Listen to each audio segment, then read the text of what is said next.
The ketogenic diet has been amazing for me. And I should just start out by saying I follow what I call a carnivore diet, but it is a ketogenic diet. And, I consider all of us from, low carb all the way down to carnivore, we're all in the same family. And, ketosis is important to me. And I think that that is a significant portion of my healing. So yeah, we're one tribe. Yeah, that's great distinction. So thank you. Yeah, there's such a wide range of what would be considered a ketogenic diet, and it could be any number of different diets, including carnivore, paleo, Mediterranean, even vegetarian, possibly. And there's just like you said, there's such a wide umbrella that incorporates the ketogenic diet. Could be many different things. So thanks for clarifying that. And yes, we're all in the same Yeah. family.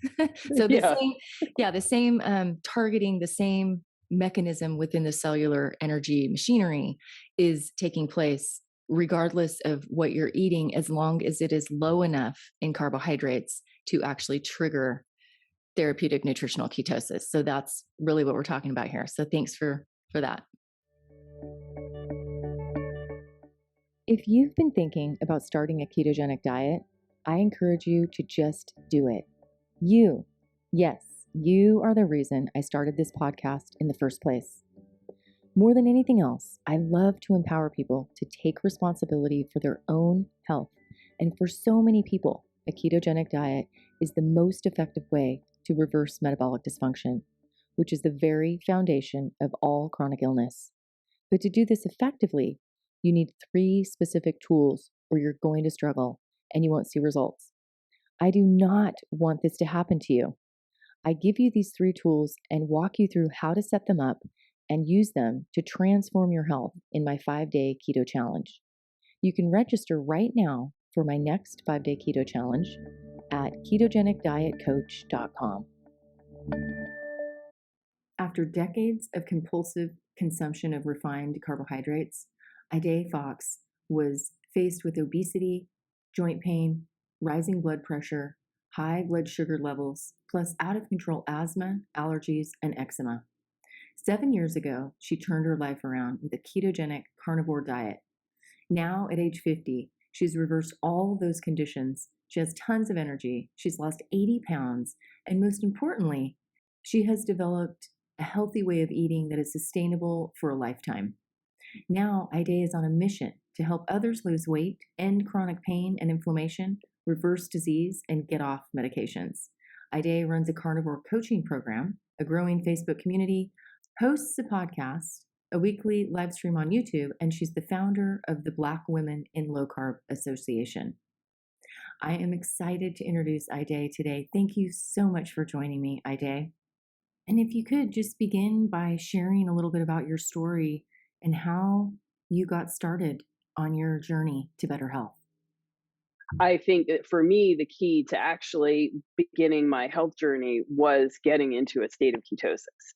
And, now there are lots of, or there are many more studies like really explaining the mechanisms by which being in ketosis can help reverse metabolic diseases and other kinds of conditions. But I didn't know that at the time.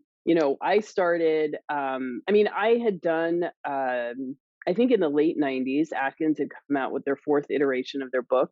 And of course, I was living in LA and, everybody does diet and exercise and stuff there. So I tried it then and it actually worked pretty well for me. Although, I definitely had some keto flu, which I now think was, mostly was a electrolyte issue. So I wish I had known that then. But I had done that diet off and on for a long while. And then in the early 2000s, I did, what I now look back on as, very dirty keto, where I was eating vegetables, chicken, fish, and turkey, and wine, and occasionally desserts. So I was kind of coming in and out of ketosis, but sort of more or less maintained my weight during that time. Although now looking back, my health was not great And I think there are a few things that carnivore did for me that keto did not.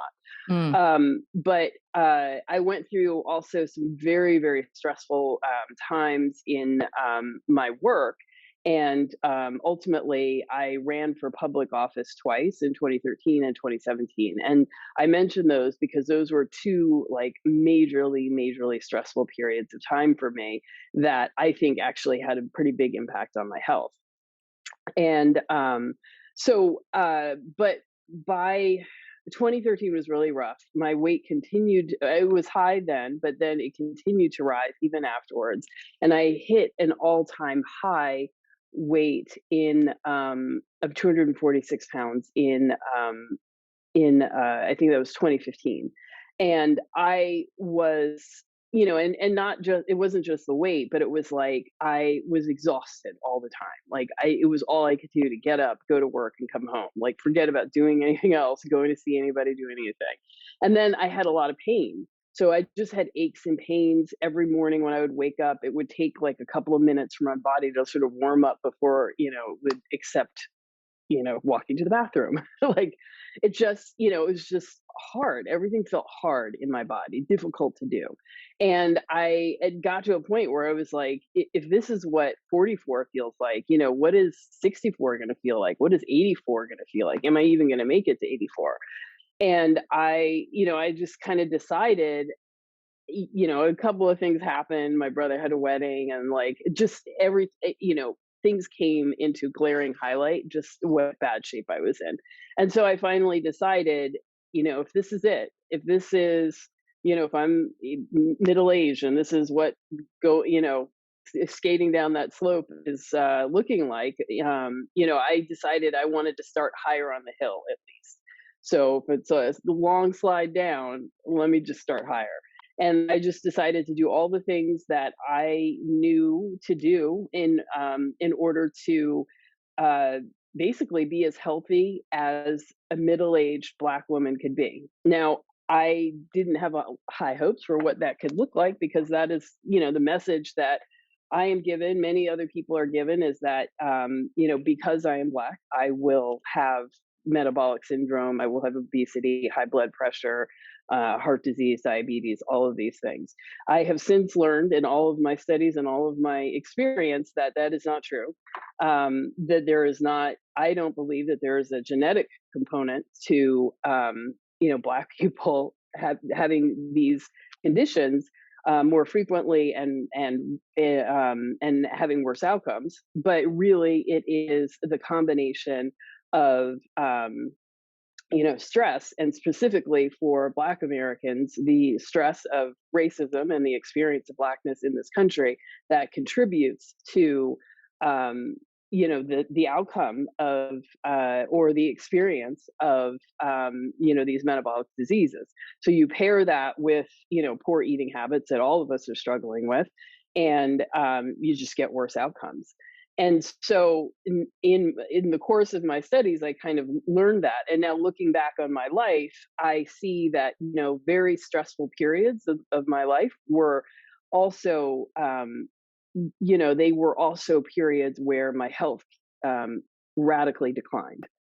Mm. And I don't, and I feel like we all think, oh yeah, stress, it's bad, you should relax, blah, blah, blah. But I don't think, we really recognize the connection between stress and our physical bodies. And then, and get support from that from the rest of the world and kind of figuring that out. And I don't know that there's, one solution for anybody, but and I don't know that, clearly meditating is not the solution to racism in this country, but understanding that those real experiences affect my body helped me to understand that, I think for me, and the message that I am sharing to other members of the Black community, that racism is a public health issue. And until we talk about it and address it, it may be difficult to get diabetes under control. It is not just, for us anyway, not just a dietary thing. So anyway, that's kind of some things that I have learned over my time of doing this, eating this way, and watching other people. And I also see, I mean, clearly everybody deals with stress, and what is stressful to one person may not be stressful to another person, and it's sort of how you internalize and experience, your own experiences in terms of, I guess, what effect it has on the body. But beginning to recognize that and really honor that has helped me to start focusing more on, what brings about holistic health for me, and it's not just like eating something, it's not just going to the gym, but it's like, your overall life. Do you have the emotional support? Do you have friends? Do you have, activities or hobbies that you enjoy? Do you feel fulfillment? And all of that really does impact, your gut health, which then impacts other things. Yeah, so that's the kind of thing that I am trying to put more emphasis on and talk with people about and encourage and help people who are also trying to, kind of open up their lives. Because, at the end of the day, like the whole point of getting healthy is it so you can do more things and experience more of life. But, if you hate your life, like what is the point of experiencing more of it? If you hate your job or, your circumstances are really challenging, you got to find something, that makes it, that gives you some joy. So anyway, just to now run through my timeline. So 2015, I was starting on this journey, really, thinking more than just weight loss. Like I just wanted to feel better and feel more energetic. And I, kind of came back to doing keto, and I started like counting my carbs, and my goal was to hit around 30 grams of total carbs in a day. But basically it was fine as long as I stayed under 50. And, and I kind of floated in that area for a long time. I got a lot healthier. I lost 80 pounds. I felt, really, really good. So I, was excited and wanted to share this with other people. And I continued to, keep studying about what this diet was and why it worked. But there were things that I didn't see improvement on that I heard other people in the keto community talking about. Oh my God, all my allergies went away. Oh my God, all this went away, all that went away. But I still had stuff that I was like dealing with. And I thought, so I kept listening to talks and listening to other doctors and seeing if there were other things that I could be doing to kind of address those things. And I had been hearing about carnivore over, I mean, I think I first heard about it in like the late, maybe 2007, 2008. But at the time, like I considered it, but then I was like, this is crazy. You need your kale, you need your carrots, you need all of this stuff.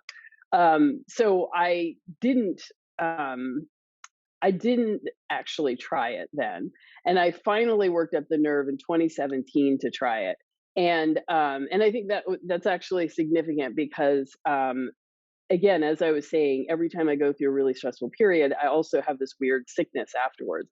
So I've worked in politics for a long time, and I've worked on many campaigns, been a campaign manager, volunteer manager, all of that stuff.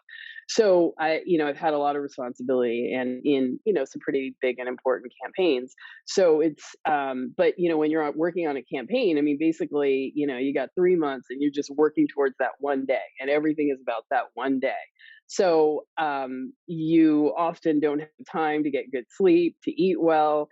It's not paid well, so none of us have any money. And volunteers bring in, candies and cookie or whatever they think to bring in. One time somebody was asking me about bringing something in, and I was like, "Please bring salad. Please bring food." As delicious as brownies are, like I can't live on that, and I can't spend a whole day doing that. But, so every time at the end of a campaign, always the next day, like I get hit with some kind of weird sickness. And so after the 2017 campaign, I was physically, just like it took everything out of me. And, my health really began declining, and over the course of several months. So this isn't something I have talked about a lot in the past, but I have endometriosis, and I also have asthma, allergies, and eczema. And then I also actually have epilepsy, which I don't don't really talk about that much, and lipedema. So in fact, all of these have are autoimmune conditions or seem to be very connected to gut health and gut dysbiosis.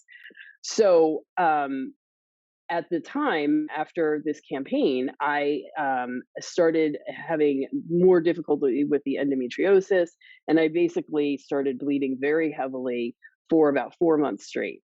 And at first, it was just like, oh well, this is weird, but whatever. And then, but over a time, like it just continued on, and I became super anemic, although I didn't realize it.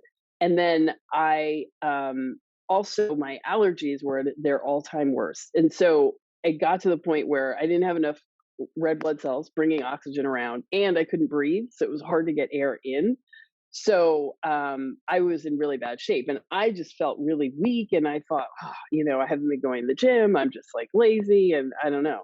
And then I had gone to a doctor for one thing, and I had a blood panel, and the doctor told me, it was like, where are you? Can you get to an emergency room? Like, why is your blood so low? What's happened to you?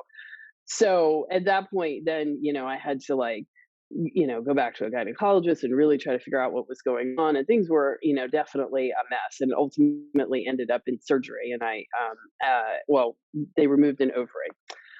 So but that that all kind of happened in the fall and winter of 2017. And I decided to try carnivore at the very end of 2017.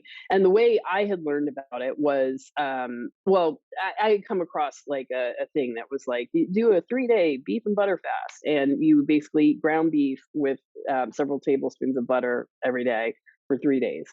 So I decided to try it, and on day 2, I woke up, and all of a sudden, I had so much energy, and I could breathe, and I just felt so much clarity, and I mean, it was stunning. And for someone who, I had really been struggling, it was like, I mean, it was just like the promised land. It was amazing. And so I knew at that point that I would always continue to do carnivore.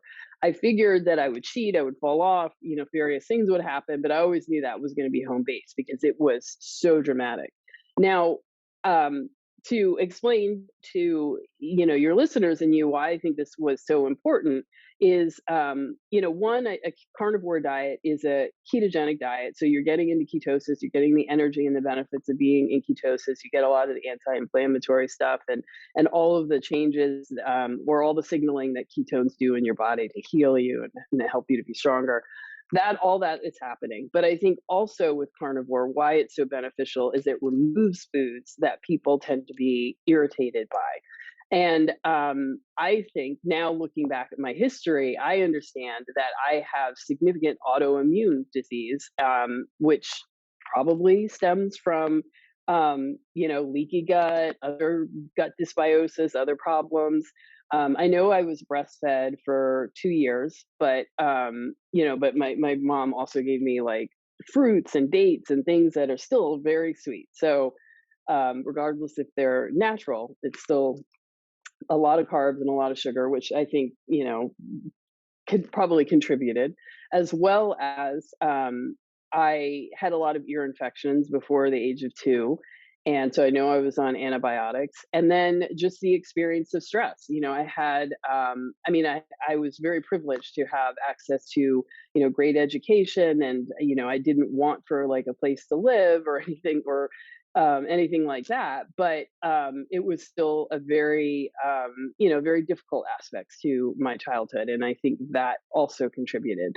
So I, um, so I have always kind of struggled with allergies, asthma, and eczema, but I didn't know it. I wasn't diagnosed. But I would just have different flare-ups over the years. Anytime I got like a cold, I was going to have bronchitis for like 8 weeks, 12 weeks before it finally calmed down.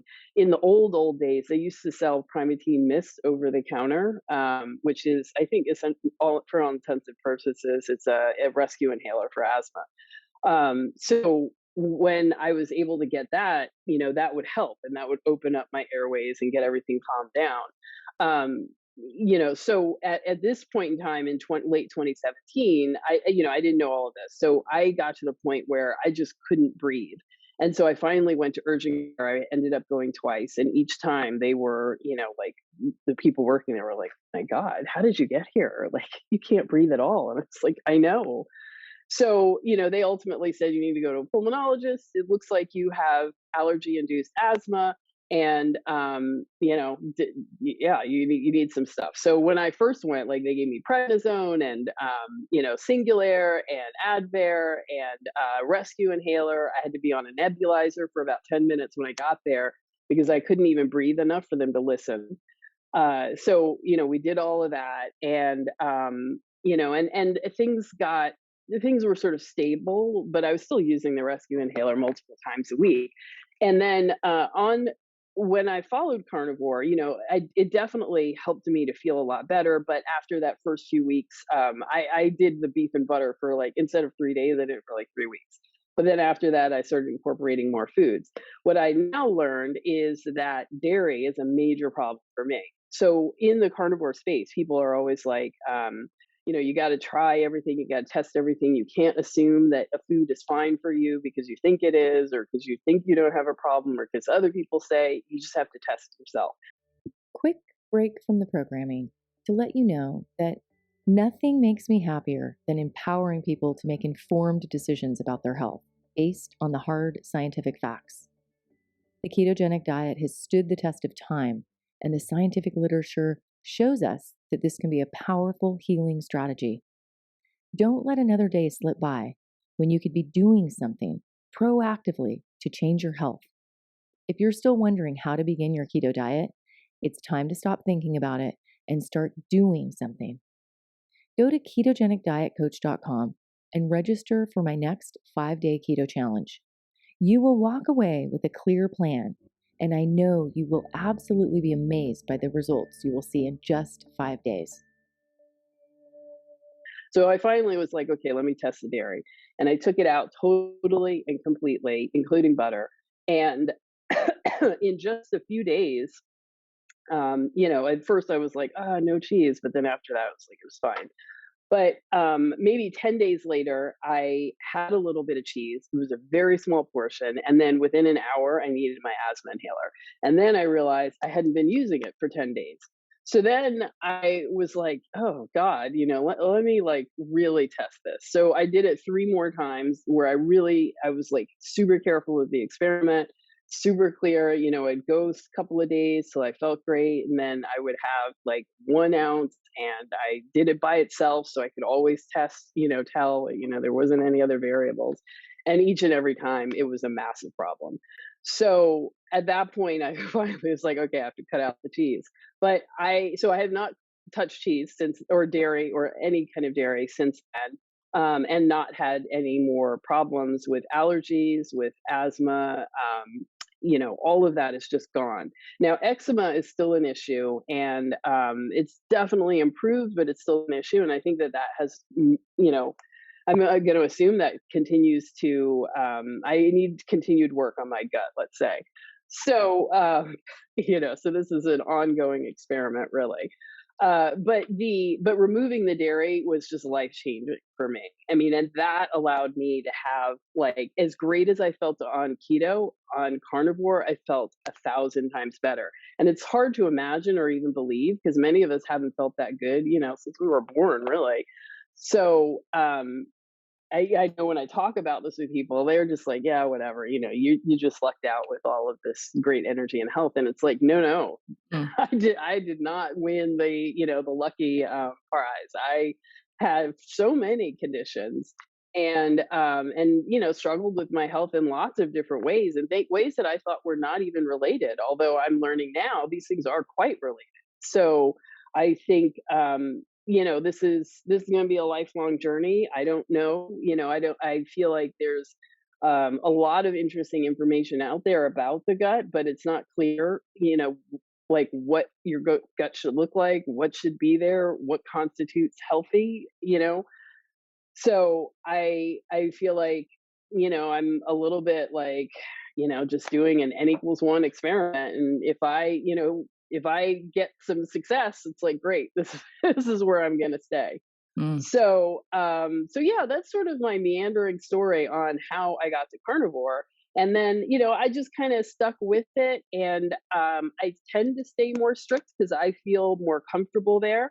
But, I don't tell people you have to stay there. So in the Black carnivore community, when on my channel and in my community, when I talk about it, I tell people, you know, there's a lot of ways to approach it. So there's strict carnivore, moderate, and relaxed. So on strict, you're really just eating from the animal kingdom, like dairy, eggs, beef, fish, chicken, whatever. Moderate, you can add things like herbs and spices, coffee and tea, and low sugar fruits like avocados and olives. And then on relaxed, you can incorporate artificial sweeteners, maybe some alcohol sometimes, or other kinds of vegetables. Some people do that. So really, I think, I mean, in biology, the definition of a hypercarnivore is an animal that eats 70% or more of its daily food from animal sources. So by that definition, clean keto all the way to carnivore, strict carnivore is carnivore. So, I tell people you just have to match your eating with what your goals are. So if your goal is to, heal some long-term entrenched disease or something really big like cancer, you're definitely going to want to be super strict. But if you feel like you're close to your health goals, you're feeling in good shape, then you have some more latitude and flexibility to add some of these other things in and do like relaxed carnivore. And then there are plenty of people that do keto most of the time. And then, when they get a little too crazy on, holidays or snacking on keto things or whatever, they will come back and they'll do like 30 days of carnivore and then they'll go back to keto. So, I have no issue with that. It's up to you. I feel like you decide how good you want to feel and then you match that. So if you're okay with feeling, a slightly less amazing because you want to include your, I don't know, vanilla strawberries, flavored sweetened coffee, then, that's fine. If that's good for you, that's great. Some people have more extreme reactions and so then they can't do that, but not everybody does. So that's kind of how I look at carnivore and how I got here. Wow. That's so amazing that you went through all of that. And I think one of the most incredible things that you are really illuminating here, and I talk a lot about this in my book, Radical Health Makeover: The Science and Spirituality of Self-Healing, is this idea of the mind-body connection. And you mentioned that at the beginning, that your body sort of waited until you were done with the campaign, and then sort of goes through this crash period where you just kind of crash and burn, and then all of these symptoms sort of arise after you've completed this very stressful time frame of activity that you were doing with the campaigning. So I love that you brought that up, because I write a lot about this in my book, and I think it's so important that people understand the mind-body connection. We have the mind can heal the body all by itself. And it's so powerful if we have the right tools. And when we put ourselves through these very stressful things, the immune system isn't necessarily functioning at its optimal. And the mind has the ability to really sort of stave things off until the stressful event is over, and then goes into this sort of crash mode. So I really appreciate you bringing that up. And yeah, what a compelling and inspiring story that you have. Um, I don't know. Thank you. Yeah. I mean, it's really, really incredible, and that you can help other people through this process that you've gone through as well. And you're right. It is such an individual journey. Some people aren't going to be able to tolerate any sorts of things, because a lot of the things you mentioned, such as artificial sweeteners, any kind of, dirty keto foods that may have any type of preservative, even sometimes lunch meats and salami and things that are keto and low carb, they trigger autoimmune reactions, and they trigger the immune system because they have things in them, contained in them, these additives that the gut can't handle. And that's really when we see this gut brain connection and the devastating effects of what happens when we disrupt the gut microbiome. So I am really passionate about gut healing, and I am a certified gut health practitioner. In Well, the I need to come to you then. okay, let's talk. I'd love that. Well, I decided to do a lot. So last week I started, like, personally for myself, like a 90-day gut reset challenge. So my goal was to stick with beef salt and water, to exercise, to get 8 hours of sleep every night, to take some probiotics, and to do some fasting and meditating. So, um, the sleep part, not so much. I'm still not quite up there in terms of making sure I'm getting 8 hours every single night. And the fasting I don't love, but I'm now like on hour 30 of the fast, so I'm pushing through. But yeah, those were some of the things that I was thinking to do. And then I've been meditating, and as I told you just before we started, I just got back from a roller skating lesson. So I'm trying to, find movement and activity that is both challenging and fun. And what's weird, like, I grew up in New York City in the 70s and 80s. I was born in 71. And there were some amazing things about the city that I still look back on fondly. I mean, in that time, there was a tremendous amount of artistic and cultural things going on. There was a just an energy and a beauty of the city, but it was also an incredibly dangerous time, and it was not safe, anywhere. And in New York, I mean, I don't know if and other people who are watching this, like, New York is one of those places where at the time, like, one block could be great and safe. The next block could be like, you just do not want to walk down there unless you want to die that day. And then, lots of like little pockets in between. So it was just, I grew up with that, and so I just thought that was normal. And I remember I went to Vassar College, and my first year, I left for college and I was on campus, and we had a break in October. So I had been away from the city for 2 months. And when I came back, I went to like go hang out with some friends. I was taking the subway and blah, blah, blah. But I realized how exhausted I was at the end of the day, because so much of your time and energy when you're walking around the city in that time is you're scanning around you. You're looking to see who's around you. What is happening? Do you see anybody who, looks funky or something weird is going on? Is anybody too close to you? Are they touching you? Like, all of this stuff. And I realized in that moment how much psychic energy is required just to move through a dangerous space.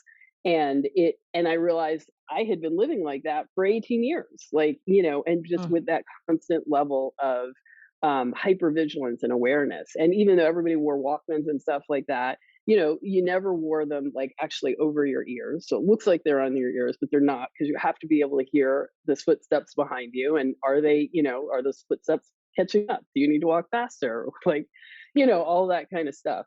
So anyway, as a kid, watching TV and stuff, there were always TV shows about kids living out in the suburbs and blah, blah, blah, and having all this fun. And I was always like, oh man, I wish I could ride my bike and go play outside. And, I couldn't do any of that. So now I've moved to Charlotte, and I'm living in a house that's right on a dead end cul-de-sac. It is precisely the kind of environment that I would have wanted as a kid. So I'm kind of like, now I can roller skate outside like I always wanted to. I am only, 50 years too late, or 30, 40 years too late, but here I am. I'm going to do it. So it's a lot of fun. I'm enjoying it. That's great. I'm so happy to hear that. That's so awesome. The world can be a very scary and dangerous place for women, especially Black women. So I really just honor your courage and um, just finding a place where you can be yourself, because it's so hidden under the layers and layers of our psychic protection that we don't even realize we're doing it. And it does play such a part in our stress level, and it really impacts our body's ability to heal itself if we're constantly in that vigilant state of really turning on our fight or flight hormone reactions is what is happening when we're doing that. And I notice this a lot when I travel. So when I travel to other countries, I notice that when I come back to the US, I have a lot of anxiety. And I really love where I'm living now in Mexico, and I never feel that way. And as Americans, more and more and more, even if you're hyper vigilant, you never know what's going to happen. Like there could be a shooter or a drive by this or a school entry or whatever crazy shit goes on out there. Like we have to be ready for it all the time. And I never experienced that so profoundly as I did when I went to Europe for several months and came back to the US. I was like, why am I so anxious to go back home, And then I realized that that was what was going on for me. And it was profound. And I just, it didn't feel good, in my body. Mhm. And I realized that so many people live in that state and they just don't even realize it's happening. So it really does take a toll on the immune function and the stress hormones, and your body can't heal in a state of stress. Your body also can't heal unless you're sleeping deeply. So I love that you're working on your quality of sleep and your hours of sleep, because that's when the body heals itself. So that's a great thing to focus on improving in that area. I think for anybody listening, it's so, so important that, we are able to utilize some type of techniques that help us relax our nervous system, because the world's crazy out there. And these are practices we can incorporate into our daily life with breathing and meditation and visualization and things like that, that really do play a big role in how our body can recover and heal itself. So thank you for bringing that up. That's awesome. Yeah. So I'm excited to see, what comes of it. I kind of have questions about like it, if you could theoretically perfectly heal the gut, rebalance the gut flora, does does it stay that way, or is this like a constant balance where it's constantly being assaulted in some way and you're always trying to readjust? I don't Does think that make anything, sense? yeah, totally. I mean, when it comes to the body and its desire to create homeostasis, it's always in flux. But of course, stress is going to highly impact the gut in a negative way. So stress is one thing to really be mindful of and manage as best you can, and learning those techniques and how to do that. Getting proper sleep is super crucial. That's really a great thing to focus on as well. But in terms of just the food, you know, there's a lot of things you obviously have already eliminated from your diet that are the known inflammatory foods that cause gut inflammation, which then, once the gut is inflamed, then anything you eat, whether it's the healthiest, organic, wonderful, whatever you bought at the farmer's market, if you have a leaky gut, if anybody has a leaky gut, inflammation in their digestive tract of any kind, those, even the health foods, leak out into your bloodstream, get in your bloodstream where they're not supposed to be. You're not supposed to have undigested food particles in your bloodstream. And what happens then is your body turns to get rid of those particles. So they see them as a foreign invader and sets off an immune reaction. And that's why I believe in the work that I do, that all allergies and inflammatory conditions begin in the gut. All disease essentially begins in the gut. Even metabolic dysfunction begins in the gut. So you can try to mitigate that by turning off the immune function in a way so that you're not putting those toxins in. So if you stop putting them in your mouth, hopefully over time your gut will heal and seal itself enough so that you could tolerate some of those foods on occasion. But if it's every day, you're going to repeat the pattern of creating a leaky gut, and then those particles are going to seep back out through the gut, through the intestinal wall. We call that intestinal permeability or leaky gut.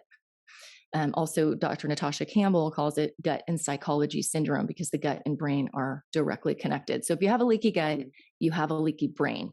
Okay, this creates fatigue, lack of focus, all kinds of,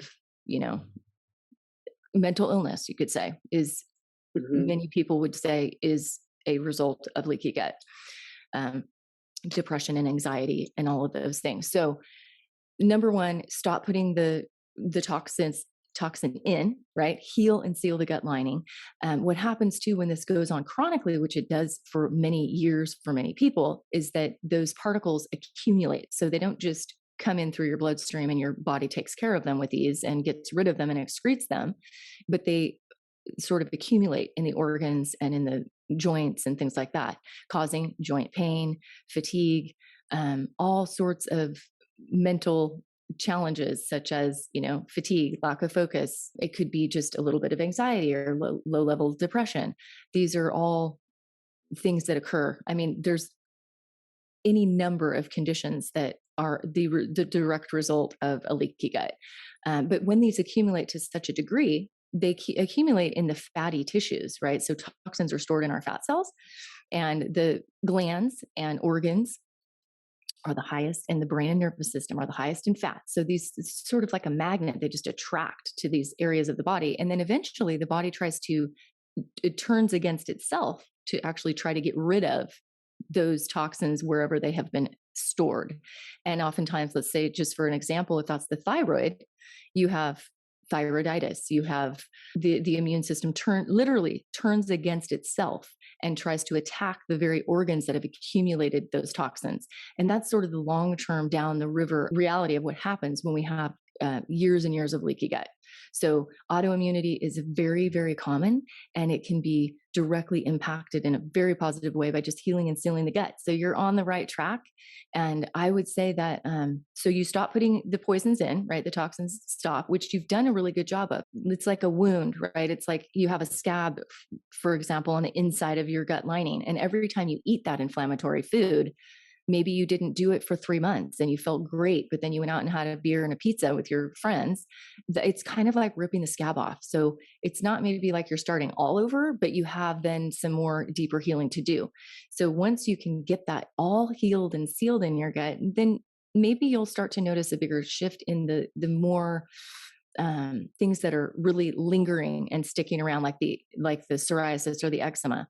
Is that what you said? You had some skin I mean, issues. yeah, they were calling it eczema, but then some of the doctors were like, "Ah, this could be psoriasis," but, Okay, yeah. So it's there's kind of the no same thing. results. There's nothing to do. We'll give you some cream and good Right. luck. Yeah. Exactly. Well, I always like Don't to say stress that out. That's what yeah, they right. say. Don't stress.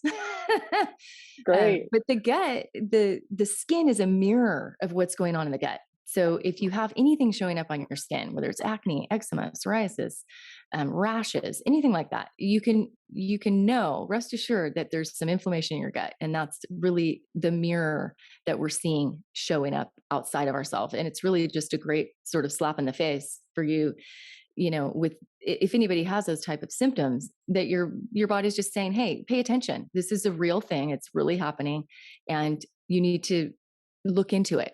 So if you can see it on the outside, your body's giving you a really great little message to look and check this out and take it seriously, because it's irritating and annoying, and it's just enough to keep you just aggravated enough that you really want to find the answer.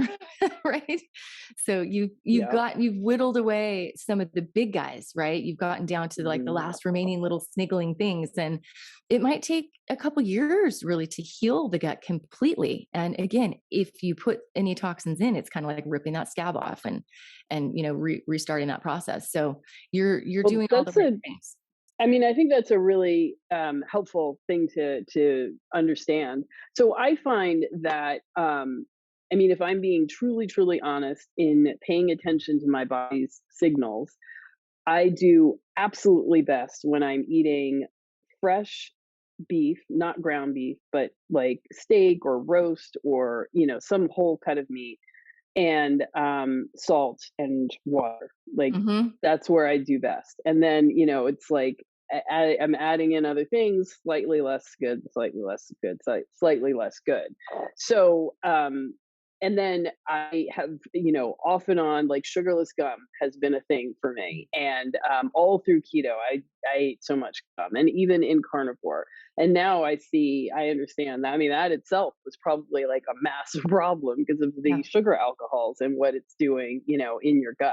Yeah. So even though I do like to remind people, even though you go carnivore, you really have to figure out your own things and really honor those. And for me, eggs is, we're touch and go. So I have gone years not eating eggs because they make me feel nauseous. And then when I went keto, a lot of those things that I made me sick when I was younger, a lot of that cleared up. I think my gut improved a lot, not completely, but a lot, so that I could tolerate a lot more of these foods. And so, but eggs are such an amazing, easy carnivore food that I'm really nervous about like messing that up. So I'm super careful about Mm. eggs. I Yeah. don't buy them week in, week out. I don't eat them all the time anymore. I try not to eat more than two or three in a day, and then not go more than a couple days eating them in a row because I just don't want to overexpose or get my body all hyped up about eggs. Mm. So, but then there are times when my taste is just kind of like, nope, no eggs, no, no. Mm. So I do really try to pay attention to that, and I encourage other people to pay attention to it. I love pepperoni. I think of it like carnivore candy, but I can feel my body doesn't like it. It's just kind of like, this is okay. You want to put this on top of your burger as a flavor, as an accent, okay, but don't try to eat this as a meal. So there are definitely things that I can eat on carnivore that are okay, but I cannot make that the base of a regular meal. So that also includes even sausage and hot dogs and deli meats. All of these things, I don't know. I feel like maybe it's just the processing, or I don't Mhm. know what it is. Maybe it's histamines, Yeah. but I the fresher it is, the better. And and the more unprocessed, the better. And I just feel best that way. But the world is the world. It's not always easy to do that. So yes, I absolutely do eat like pork rinds, which are delicious and fine. But I don't feel my best when I'm eating a lot of pork rinds. Like, Mm.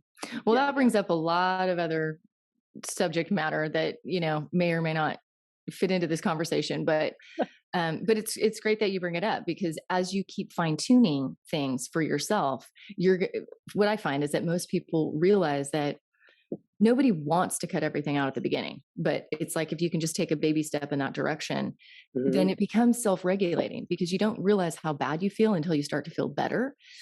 And then you go back to eating the way you did. And it's like, whoa, I can't believe I used to eat this way all the time. And so it becomes more of a self regulating process that you just don't want to feel that bad. So you avoid that thing.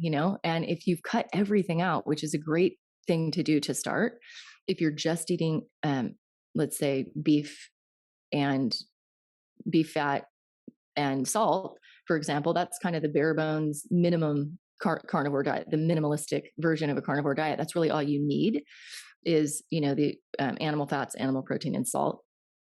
Then when you add something in, if you can do that for 3 to 6 weeks, and then you try adding something in and notice how you feel. Meanwhile, you're practicing a lot of mindfulness and awareness practices and doing some meditations and really checking in with your body and asking it, how do I feel right now? What is going on in here? And paying attention, because I think most people are just so busy that they don't even realize how bad they feel until they start tuning in to how their body's actually responding to their environment, to the foods that they eat, and all the things. So it requires a mindfulness practice, I would say. And then also, when you can get to that point where you've cut all that stuff out for a number of weeks and you try adding something back in, then you'll be able to experience the difference for yourself. And that's really when it becomes empowering and inspiring, because then you're really taking responsibility for your health. And that's the goal, is like, okay, let's start here. This is the baseline. And then, you get to see how it works for you. And everybody is so different.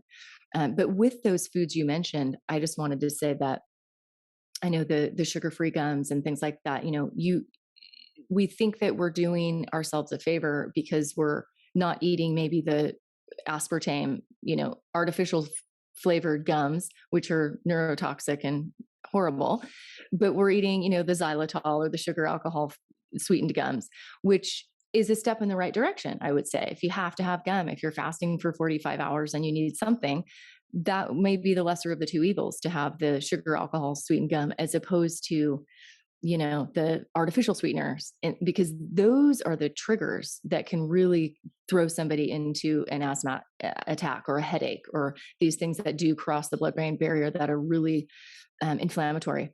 So just again, paying attention. But we put sugar alcohols like xylitol into toothpaste because they are antibacterial. They do kill bacteria, which we know that in the mouth and things like that with the toothpaste. But what happens is if you eat those things, they also kill the healthy bacteria in the gut. So anybody who's trying to heal their gut, I would just suggest you stay away from, of course, anybody, regardless if you want to heal your gut, should stay away from artificial sweeteners. But even the sugar alcohols are very damaging to the gut microbiome. So those are off the list if you are really serious about healing your gut. I will say that. And yeah, how you can replace those things, I don't really know. It gets really boring, right? When you're doing this for a while. That's It's the thing. no, so it's not. I think, it seems like it is, but once you cut out the sugar and all sweet taste, then you kind of lose your desire for it. So, in the beginning, when I first went keto, back in 2015, I was, super strict. I mean, we didn't even use the word keto then, but I just had, vegetables and, like, chicken and turkey and fish. That was it. So I had no sweet taste for a while. And at first it was so painful. And I definitely was going through sugar withdrawal. I think I had systemic yeast. So my whole insides were like, are you crazy? Go get a Mm, donut. But I persisted and I made it through. And the that incredible like craving for sweet and sugar has, gone away. So I don't have you will forget about it, I feel like. But when you mm, keep having the artificial sweetener, if have the gum or if you have alcohol or other things, all of that keeps that part of your brain lit up. And so it's yeah. hard to let go. So I have a lot of people who are like, "Oh, I love carnivore. It's amazing, but I have to have my Crystal Light." But it's so hard to not have it, and it's just like it's creating its own desire. Like it's not even, once it's out, like it's out and it's gone. Yeah, even just that sweet flavor on the tongue, even if it's stevia, which doesn't spike the blood sugar, your brain chemistry still remembers that taste means sugar's coming. So I need to produce more insulin.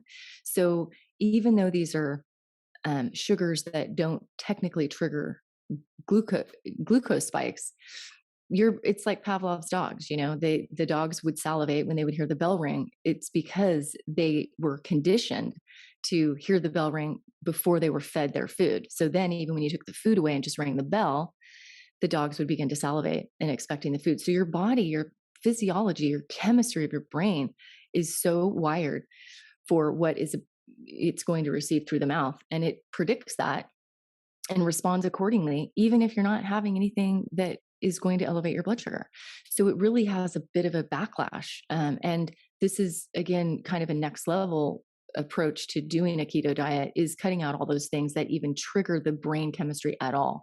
Because for many people, that can be such a slippery slope, especially if you have food addiction tendencies, which so many people do that have been eating processed foods, because it conditions that brain chemistry again to just want that dopamine and that little neurotransmitter hit that's going to make you feel good. So unwinding that is not an easy task. And so I just want to say that if you're struggling with that, even one little bite, you could be totally keto and just say, oh, I'm going to have one half a glass of wine or a bite of ice cream. That may not break your, throw you out of ketosis, but it's going to, for many people, be a very slippery slope, because then you're just going to want more and more and more. So if you're finding that that is true for you, if you're listening, then the best thing to do is really just go cold turkey. It's Dr. Saiwis said one time, and I always love this quote. He said, asking a carb addict to count carbs is like asking an alcoholic to count drinks. And I think that's so profound, because even just starting that one little step in that direction can just be a landslide for so many people and just derail all of your progress. So the idea is keeping that blood sugar balance and being consistent. And for many people, including myself, I have found that the way to do that and the most effective way is just like you said, just the basic carnivore diet, which is meat and animal fats and salt. So it's Mhm. has just a hugely profound effect. And for you, even just having a little bit of the gum or, the salami that has these additives in it and food colorings and things like that, that in and of itself could be the last little remaining thing that is just constantly ripping that scab off. You just never know. And the other thing I was just going to suggest to you is that egg whites are more often than not the culprit when people aren't able to digest that protein in the egg white. They can very easily digest and incorporate the egg yolk. So when I do gut healing protocols with people, I always have them begin by just adding the egg yolk. And some people can tolerate that just fine, but it's when you add the white and the yolk together, because the egg white has proteins that are a little bit more difficult to break down and digest. So that's just a consideration. You might check that out and see how that works for you. Okay. Yeah. Well, I have done, like, egg yolk mixed in with coffee or something like Uh-huh. that, and that's Okay. kind of cool. Yeah, Yeah. yeah. So, yeah, so I definitely, and sometimes we'll add an extra yolk to the scrambled eggs because it's just, tastes really good, Yeah. but yeah. Great. Gives you a little bit more variety. Yeah. Yeah. And I always tell people too, because a lot of times people are like, "Oh my god, I can't have this, I can't have that, I can't have this." And I'm like, "But wait a minute. Think about all the things that you can have." I mean, you can have, amazing steaks, amazing, I do have butter and it is fine now. That was something that I was concerned about in the beginning, and I avoided butter, and then I started adding in. I started making ghee, and I ate Mm. that because I figured removing the milk proteins would help. But I've been able to eat butter and not notice any kind of difference. But I do tell people, like, think about all the stuff that you can have. And I actually just did a 5-day beef, butter, bacon, and egg challenge Mm. as a way to kind of get people to give it a try and see how what they feel. And I was really amazed at how quickly people were seeing results. I mean, there was a woman who'd been wearing knee braces for years, going up and down stairs. She would take one at a time, put one foot on the step, bring the other one up, and then go on the next one, and then the next one. I mean, really bad shape, in the knees and physically. And by day 3, she went the whole day without wearing her brace, and she was able to go up and down the stairs in her house, not doing one step at a time. And I was just like amazed. And I said to her, like, if someone gave you a medication that allowed you to be able to walk within 4 days and walk with ease and without nearly as much pain, like, you would be clamoring for that pill. So, like, why have you not said, "Praise the Lord, I am sticking with carnivore forever"? But this is why I tried to make it so small but super strict for that first 5 days, because Mhm. a lot of gains can happen even in days, even before. And I don't know that this woman necessarily even got into ketosis. Well, she was coming from a keto diet, but I think there are people who come to it who were not in ketosis, but already are seeing these benefits. And it takes a couple of days to get into ketosis. So if you're already seeing benefits on day 2 of carnivore, I feel like that really is an autoimmune thing that's not really a keto thing. Um, so I don't know, but it was just amazing. And then there was another woman who had, like, I think ulcerative colitis or something, and she hadn't been able to eat without pain for ages, and the whole 5 days, no pain, eating with no pain. Isn't that incredible? Yeah, I've had so many, so many, so many stories about people with IBS, ulcerative colitis, gastritis, even Crohn's, that it resolves itself because you are eliminating, again, like you said, those toxic plants. And that's really sort of a distinguishing factor um, that I just want to illuminate a little bit here, is that you can be eating a keto diet, producing ketones as a byproduct of fat metabolism, while eating a lot of plant materials that actually create inflammation in the gut. Okay. So for many people, the results will not come as profound if they're doing keto with plants as when they cut them out. And that's when we get into more of the carnivore vein of what we're talking about here, which is no plants. Um, and it makes, so these plant toxins that we're talking about are phytates and lectins and oxalates that are found, these toxic chemicals that um, the plants produce as defense chemicals, essentially. And they're shaped very like little pieces of broken glass. They actually look like shards of glass, many of them under the microscope. So they actually penetrate the gut lining, which is only one cell thick, if you can imagine. It's very, very thin. They penetrate through that cell layer, and they make little holes as they exit. And then they get into your joints, and they get into your organs, and they get into your brain and your nervous system, and they cling on and they stick in there, and they create a lot of pain with movement and walking and just inflammation everywhere. And then, of course, the immune system goes after those foreign invaders, these foreign particles. And then you have the exacerbation of what is known as an autoimmune reaction. So, this is one of the nuances with the keto diet that I've experienced, and many others as well. If you're not getting benefits with doing keto and vegetables, I challenge you to consider cutting them out, because you may have incredible benefits when you do that. And again, this is not medical advice. We are not doctors giving medical advice. Just things that you can try at home, that you can do safely. And again, if you're on any medications, you have to be working with a medical doctor to help get you off of those medications, because if you change your diet and you eliminate carbohydrates from your diet, and you're on medications, it's going to dramatically impact the amount of medications you need to take. So be very, very careful of that. Make sure you're working with a qualified, skilled medical doctor who's aware of the science and research behind a low carbohydrate diet. So I just want to put that out there as well. So Yeah, super helpful, and yeah, I try to tell people that too. Like, I'm talking about my experience, what I've seen, and what I've seen other people do, and and I'm just hoping that that message, infiltrates and helps people to, to find the right path for them. 'Cause I think a lot of times, especially in the Black community, there's now a real push towards veganism and raw veganism, and I just, I don't see that many people getting the relief that they're looking for when they go down that path, and I just want to make sure that people are aware that if that path works for you, great. But if it's not, there is another way, and that it can be incredibly sustainable and easy and delicious.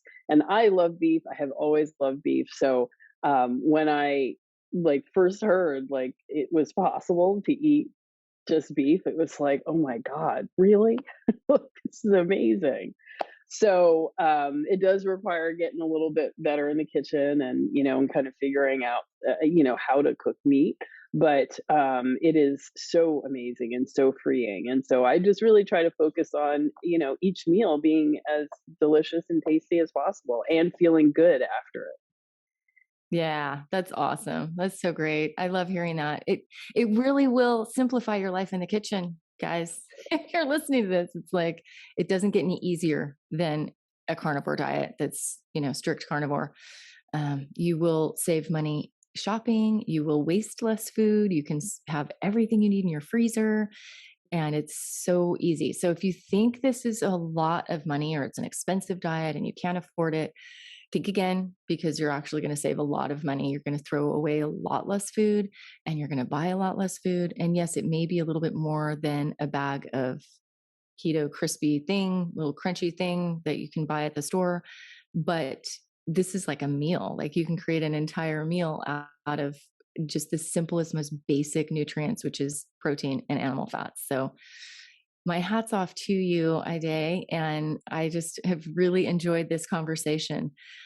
Is there anything else that you might want to add, or just leave the listeners with, that you would want to emphasize before we part ways? I just think everybody should give this a try, and I I try to tell people, like, this isn't, you don't have to make some grand pronouncement that you are now carnivore and this is all you're ever going to eat and do.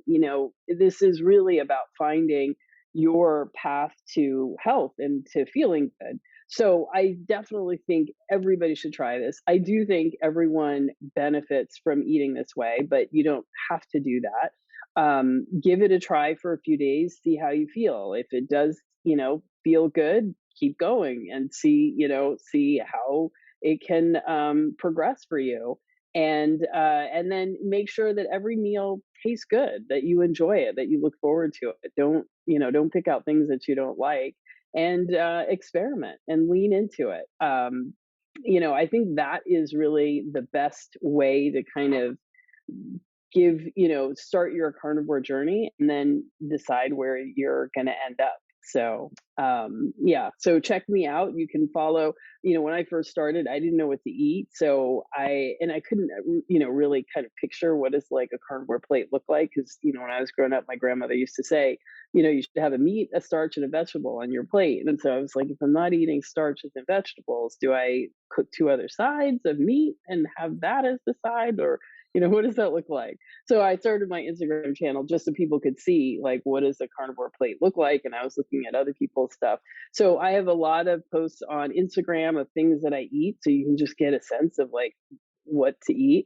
You can check me out on YouTube. I have done tons of interviews with people who are having success on the carnivore diet. Basically, it is it's the largest catalog of carnivore success stories in the Black community Mm. that exists out there. So people, my story and the way I do things is one way, and I know that we're all unique individuals. So the more you hear from different types of people and how they've solved their problems and their health problems and stuff, I think that is really helpful. So you can check me out on YouTube, and you can go to my website, blackcarnivore.com, to learn more about joining my online community, where I'm really just trying to create a space where people can stay excited and and stay on board, like keep moving forward with their carnivore journey, because we do live in a sugar filled world. We get, there's a lot of pushback from authorities, from the medical industry, from friends and family, from people who don't know anything and who still Yeah. want to have an opinion. So, we need to have a community and a space of people who are like, you're doing the right thing. You're doing great. You can do this. Keep going.